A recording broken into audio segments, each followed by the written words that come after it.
Welcome to Difficult Conversations with Glen and Grace, folks. Today's debate kicks off with a hot topic.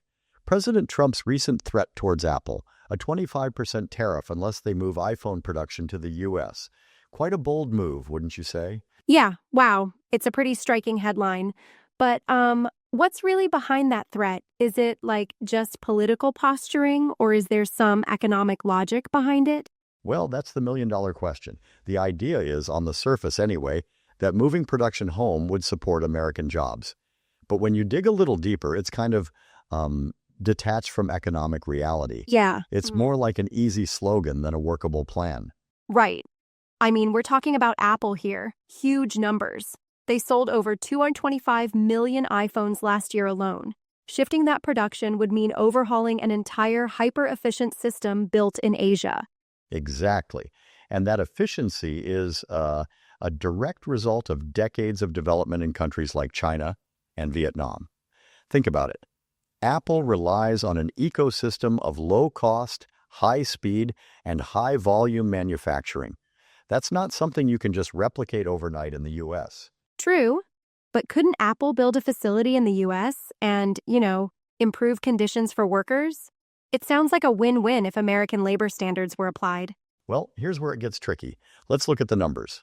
Apple's primary manufacturing partner, Foxconn, runs what's often dubbed iPhone City in China. That facility employs roughly 300,000 workers working 10 to 12-hour shifts at wages of only about $3 to $4 per hour. Yep.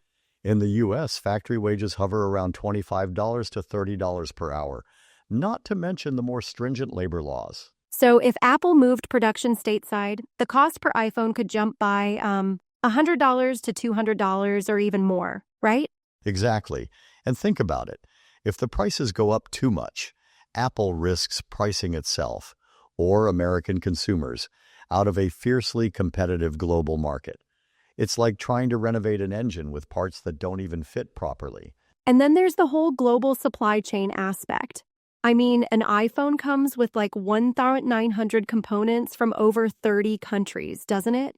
Absolutely. Consider that while some components could hypothetically be assembled in the U.S., core parts like the advanced A-series chips come from TSMC in Taiwan, camera sensors from Sony in Japan, and OLED displays from Samsung in South Korea.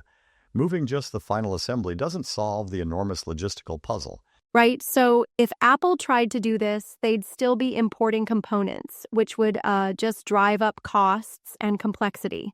And realistically, they'd be on their own compared to competitors like Samsung or Xiaomi who are firmly entrenched in Asia. Exactly. In fact, Apple wouldn't be alone in taking a U.S.-only approach. All major smartphone makers manufacture their devices in Asia, and it's that cost efficiency which gives them a competitive edge, especially in global pricing power. Apple trying to break that mold might just leave them isolated in the market. I also read that even if they moved some final assembly to America, it wouldn't actually bring much in the way of domestic job creation. Isn't that ironic? Yes, that's another key point. Apple already supports over 2 million jobs in the U.S. Think app developers, engineers, marketing pros. Shifting one segment of production might marginally add a few manufacturing jobs, but at a huge cost to efficiency and global competitiveness. Right. So, tariffs like this are more of a blunt instrument, aren't they? They might sound good politically, but in practice, they're not exactly a magic fix for domestic manufacturing issues. Exactly. Tariffs raise prices, force companies to either absorb extra costs or pass them on to consumers, and may even prompt trade retaliation. It's like trying to fix a modern machine with parts designed for the past. That's a vivid analogy. But what if someone argues that the symbolism of Made in America is worth these costs? Aren't there cultural or political gains that might justify it? I get that argument, but the economic realities don't match the sentiment. It's the kind of narrative that sounds appealing in political speeches, but when you work out the logistics, it's like trying to win a Formula One race with the parking brake on. The country doesn't have the infrastructure for such high-volume, low-cost production. Yeah, exactly. Right. So, would you say that this push is more about the optics than the actual feasibility of bringing production back home? Precisely. It's a kind of political theater, a slogan that resonates with certain audiences, but falls apart when you lay out the numbers and realities of global supply chains. Now, you mentioned supply chain innovation earlier. What alternatives could actually support American manufacturing without causing such disruption? Great question. Instead of trying to drag these 21st century companies into a 1950s style factory setup, perhaps the U.S. could focus on investments in education, automation, and next generation technologies. That would be a far more sustainable approach than imposing tariffs that could, well, sting both consumers and shareholders. Yeah. So basically, it's about smart investment in future industries and technology rather than trying to force old methods on modern production. Exactly. Modern production is all about logistics, margins, and global demand. Trying to flip that overnight is like trying to rewire a car while it's still on the road. It just doesn't work the way you'd hope. I see. And isn't it also the case that moving production might actually reduce Apple's competitive edge globally? After all, competitors could undercut them by staying in Asia. Yes, totally.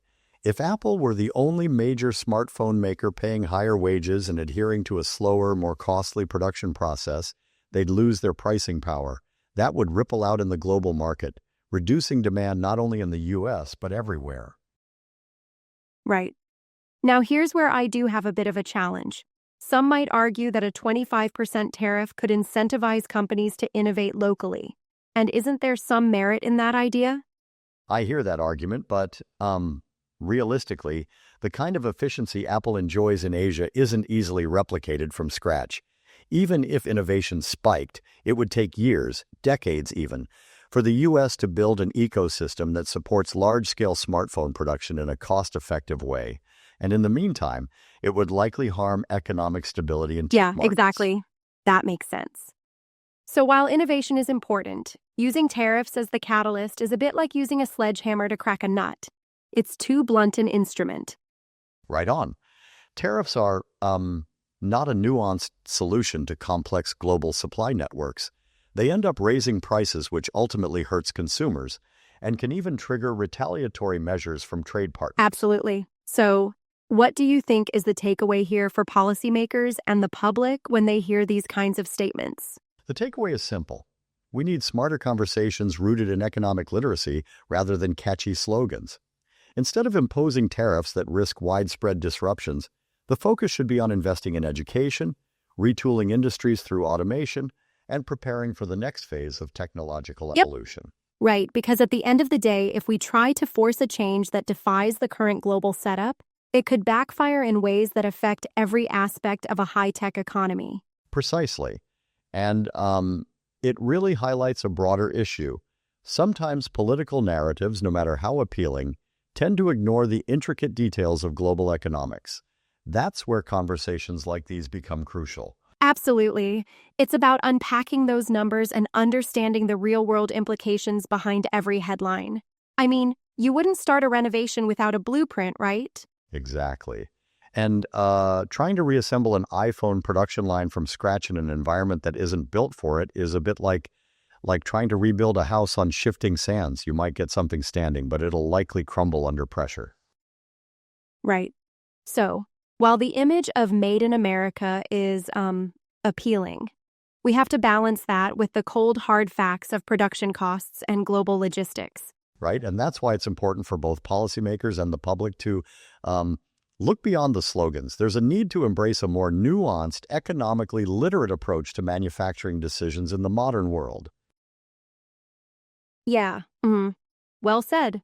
And as always, it's these kinds of conversations, fact-based and challenging, that help us all understand the real complexities behind the headlines. That's our deep dive for today.